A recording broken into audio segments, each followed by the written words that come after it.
This is not paradise here, brothers and sisters. And Allah nowhere ever promised us a paradise now. For all of us. Every one of us goes through hardships and tests, no matter what. Allah says, لَقَدْ خَلَقْنَا الْإِنسَانَ فِي كَبَدٍ. We created man in trials and turmoils. We have to accept that. This life was never built on comfort, but a test for our hereafter. And the ocean from where we grab the pearls in order to go back to Allah with them. We're grabbing pearls right now. Of course, this does not mean that we do not take into account natural causes and effects. That is also within Allah's pre-measurement and will. So we do what we can. We learn what we can, and we respond in the best way we can within our God-given circumstances. The rest, we remain patient and perseverance, and do not give up on our beliefs or act upon our bad assumptions about our Creator, no matter how hard it seems or confusing. So my brothers and sisters, Ramadan is also at the pinnacle of it, what we see. It truly does let you realize that you are part of a very powerful fraternity, a great ummah, a great nation of believers everywhere around the world. Do you know of any action in the entire world that anyone has more powerful than the unity that when Ramadan comes shows us in ourselves? The unity of our faith, and to remind us we are brothers and sisters of one another. Yes, during the year we attack each other. Some of us are obnoxious to each other, hypocritical to each other. But Allah again and again forces us to come back and remember, whether you like it or not. Those of you who learn from it, alhamdulillah, succeed. And those who don't, return back to their hypocrisy. Ramadan is the time, truly, where it shows us the brotherhood and sisterhood. But some people enter it with the wrong intention. They don't want it. They're sick of it. They're stressed about it. The Prophet, peace be upon him, said, "Man sama Ramadana imanan wa ihtisaban, ghufira lahu ma taqaddama min dhanbih." Whoever fasts Ramadan with two foundations, imanan, with full conviction in their belief and faith in what Allah has commanded them, that fasting is the best thing for them, that it's good for them, that there's something wise in it, that obeying Allah is only your salvation, that Allah knows and you trust in Him, even though there's some physical hardship. وَاحْتِسَابًا, and with the mindset that nothing goes unrewarded by Allah. So don't think that it just goes. It just looks like it is here in this world, but if you believe in the hereafter, and you believe in your Creator and the Qur'an, nothing of yours is lost. Not even the prick of a needle, not even a headache, not even a sour taste that you didn't like. If you're patient enough, even a negative feeling or a word that you heard from somebody, you are rewarded for it, if you are patient. And patient doesn't mean you turn the other cheek, you do defend yourself. But what we are saying is that you don't do things that are outside of morals and religious parameters. That is why the Prophet, for example, sallallahu alaihi wasallam said, for example, if a person is fasting in Ramadan, then do not use foul language and indecent words such as backbiting and gossiping, spreading bad things about others, swearing at others and ridiculing and manipulating and so on. And does not act in that way either. Of course, all year round we don't do that, but there's more emphasis in Ramadan because there's so many rewards to lose. So it's an opportunity for the Prophet, peace be upon him, to seize the moment and get you to focus, because majority of Muslims of the world really do focus in Ramadan. Because there's something about humans taking away their food and materialistic things. It seems like to be the most important thing to us.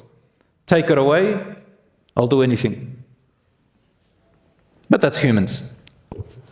And then he said, and when anyone says something hurtful to you or swears at you, say to them, Allahumma inni sa'im, I'm fasting, I'm fasting. You say that to a Muslim. To a non-Muslim, you say, I'm fasting, it doesn't know what it means. You try your best just to turn away. Naam? Man samata naja. There is a saying that says, whoever stays silent, sometimes it is your savior.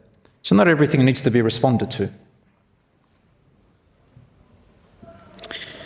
My brothers and sisters, let's start with the verses of the Qur'an about Ramadan. Just for 5 minutes to tell you its origin, how it happened. Allah subhanahu wa ta'ala sent down, revealed the verses, Surah Al-Baqarah, Surah 2, verse 183, about the second year after Hijrah. So there was no fasting in the time of Mecca, when the Prophet, peace be upon him, was in Mecca with his companions for the first 13 or so years. Because there were other matters. Allah was revealing the verses about the hereafter and instilling inside of them true faith. When the Prophet, peace be upon him, migrated to Medina with the Muslims, and the Muslims got a little bit stronger, in the second year after his migration, Allah revealed the first verse about fasting and Ramadan. Allah says, يَا أَيُّهَا الَّذِينَ آمَنُوا كُتِبَ عَلَيْكُمُ الصِّيَامُ كَمَا كُتِبَ عَلَى الَّذِينَ مِن قَبْلِكُمْ لَعَلَّكُمْ تَتَّقُونَ. O believers, fasting is enjoined upon you, as it was enjoined upon those before you, that you become God-fearing. So your iman and your faith rises. So fasting is not new to the Muslims. Christians fast and always fasted and have in their scriptures fasting. Jews have fasting and in their scriptures there is fasting. Even Hindus have fasting. Buddhists have fasting. Lots of nations before fasted, and Allah is the one who revealed through His messengers to all nations about fasting. So therefore it's not new. But some people adhered to it and continued. Some people altered it and twisted it. And some people just forgot about it. Which is the only religion that really manifests and shows the whole world? It's just so in your face. Islam. What can you do? It's just how our practices are. We don't mean to offend anyone, but it's so prevalent. We're fasting, the whole ummah takes it seriously. And for those who don't know about history, they think only Muslims fast, only Muslims cover, only Muslims pray. But it's always been there. It's just that some people left it, some people either forgot their own religion, others betrayed their own religion, and others used it for their own business and twisted things. But the Qur'an is so intact, even if Muslims try to twist things around, the Qur'an snatches you and gets you back and says, you're not going anywhere. Because no one can change the Qur'an, it's always there. And it's not reliant upon us to preserve it, the Qur'an preserves itself. That's the miracle of Allah's word, the Qur'an, the final of His revelations. So we can't really run. No matter how much we twist, you can probably lie to people on social media, give your opinion, say your own interpretation, but it's not far-lived. The Qur'an always brings you back to the truth. So fasting has been prescribed as prescribed before you. So in the beginning, the Prophet, peace be upon him, was ordered to tell the believers, the Muslims, to fast 3 days of every month. Only 3 days of every month they used to fast. And it was voluntary, if you want to, and encouraged. So the fasting began gradually to train them, because it's got hardship in it. It didn't just come all of a sudden. Then Allah said, أَيَّامًا مَعْدُودَاتٍ. Fasting is only for a number of days. That's a compassionate way of trying to make something hard look easy. Just a few days. Before you know it, it's all over. That's what Allah says. Because psychologically, it all starts psychologically. If you look at fasting as hard, train your mind. So one of the things the Qur'an tells us is أَيَّامًا مَعْدُودَاتٍ. Look, it's just a number of days. You've tried it before, try it again. Remember last year, it passed quick. Yeah, it's long summer this year, but before you know it, it's ended. Time passes so quick. So Allah says, أَيَّامًا مَعْدُودَاتٍ. So He gets you mentally prepared. Allah says, فَمَنْ كَانَ مِنْكُمْ مَرِيضًا أَوْ عَلَى سَفَرٍ فَعِدَّةٌ مِّنْ أَيَّامٍ أُخَرٍ. Then he says, and if one of you be sick, or if one of you be on a journey, you will fast the same number of other days later on. You can break your fast and make up other days if you will.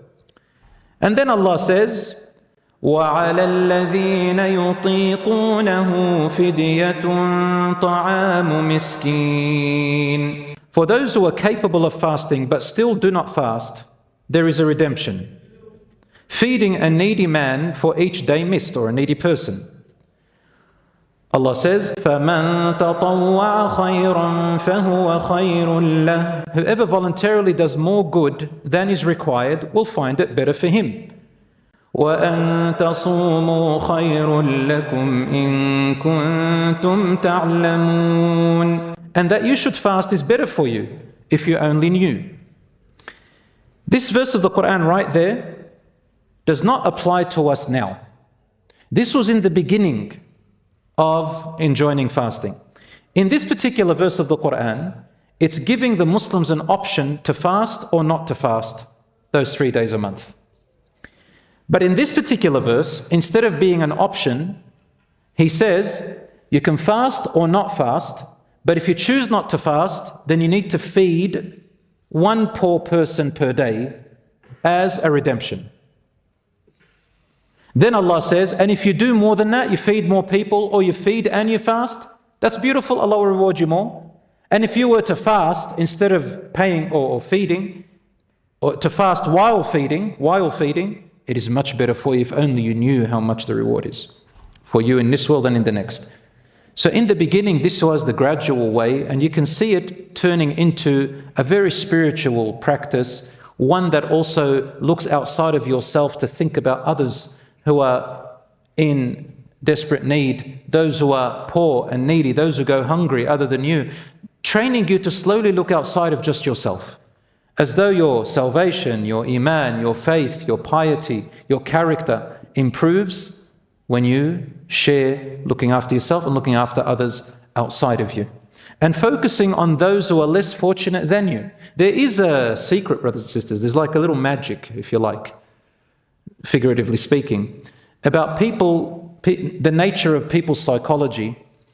When you think that things are not going good for you, Allah shows you other people who are doing it worse than you. And somehow there's a tiny bit of relief. And that's why Islam encourages people to be involved in acts of charity. And I don't mean just money charity, any kind of service in the community to others. And I say it to Muslims or to non-Muslims, because everyone is a human being and Allah loves for you to purify your greed and so on. I remember once when my daughter was little, she's probably about 7, we were passing by one of the streets here in Melbourne, and we saw a homeless man. Of course, there are homeless people everywhere, but that time we saw the homeless man. I think he looked Aboriginal, but he was sitting there and he was asking for help. So I went past him, didn't realize, and my daughter realized him. That's what children do, right? They focus on what's important while we're busy looking out for the other world. But just, I guess they look at things, but sometimes they realize things we don't realize. And she said, Baba, how can you go past him? He's probably hungry. And she started crying. I said, take it easy. It's all right, Baba. We'll look after him. She said, I want to buy him something. So we went up to him and said, do you want money or food? He says, I'm hungry. So we went down to the sushi store and gave her the money, because you need to let your children feel that they are doing it themselves. Never just hide good deeds from them. Let them share in them, right? Sometimes you're at a mosque and people are collecting donations for whatever. Give that money, for example, to your child. Let your child put it in. And thank your child as if that money was theirs and they put it in. It's a great training. So we went back and I said, you give him the sushi. So I gave him the sushi, I gave him a few dollars. And the smile on his face, this particular homeless man, melted the heart. In what sense? That seeing a grown man almost bowing to my daughter out of thankfulness. and just being so grateful truly does something to your soul and your heart. So Ramadan focuses a lot about that, and as you can see in the verse of the Qur'an, it gradually began like that. Then finally, the verses came down after the battle of Badr. So after Badr battle, the verses of making compulsory to fast came down. So the first verse says, وَعَلَى الَّذِينَ يُطِيقُونَهُ, those who are able to fast but don't want to. This is referring to before, that you had an option. But then when this verse came down, it sealed it, and now it's separated. It's separated those who are able, they must fast. There are no excuses. But those who are sick remained, you don't have to fast, make up another day. Those who are on travel remained, you don't have to fast it, you can make up another day. And those who are too old in age, where their body becomes so frail that when they fast, they get weakened and it's not good for them, they don't have to fast at all, and they just give a redemption. And for the pregnant woman and the breastfeeding woman. And these are all dispersed in the Qur'an that remained. The only thing that changed was the optional for those who are able to. And Allah subhanahu wa ta'ala then says, شَهْرُ رَمَضَانَ الَّذِي أُنزِلَ فِيهِ الْقُرْآنُ هُدًى لِلنَّاسِ وَبَيِّنَاتٍ مِّنَ الْهُدَى وَالْفُرْقَانِ. During the month of Ramadan, the Qur'an was sent down as a guidance to the people with clear signs of the true guidance and as the criterion between right and wrong. فَمَنْ شَهِدَ مِنْكُمُ الشَّهْرَ فَلْيَصُمْهُ. So those of you who live to see that month should fast it. And that was now the turning point. This is now the command. You have to fast it. And then Allah says, وَمَنْ كَانَ مَرِيضًا أَوْ عَلَى سَفَرٍ فَعِدَّةٌ مِّنْ أَيَّامٍ أُخَرٍ. And whoever is sick or on a journey should fast the same number of other days instead. So that remained. And then Allah says something beautiful. He says, يُرِيدُ اللَّهُ بِكُمُ الْيُسْرَ وَلَا يُرِيدُ بِكُمُ الْعُسْرَ. Allah wants ease for you, and He doesn't want hardship for you, so that you may complete the number of days required. Allah says, وَلِتُكْمِلُوا الْعِدَّةَ وَلِتُكَبِّرُوا اللَّهَ عَلَى مَا هَدَاكُمْ وَلَعَلَّكُمْ تَشْكُرُونَ. Allah wants ease and not hardship for you, so that you may complete the number of days required, meaning 29 or 30 days. Magnify Allah for what He has guided you to, and give thanks to Him.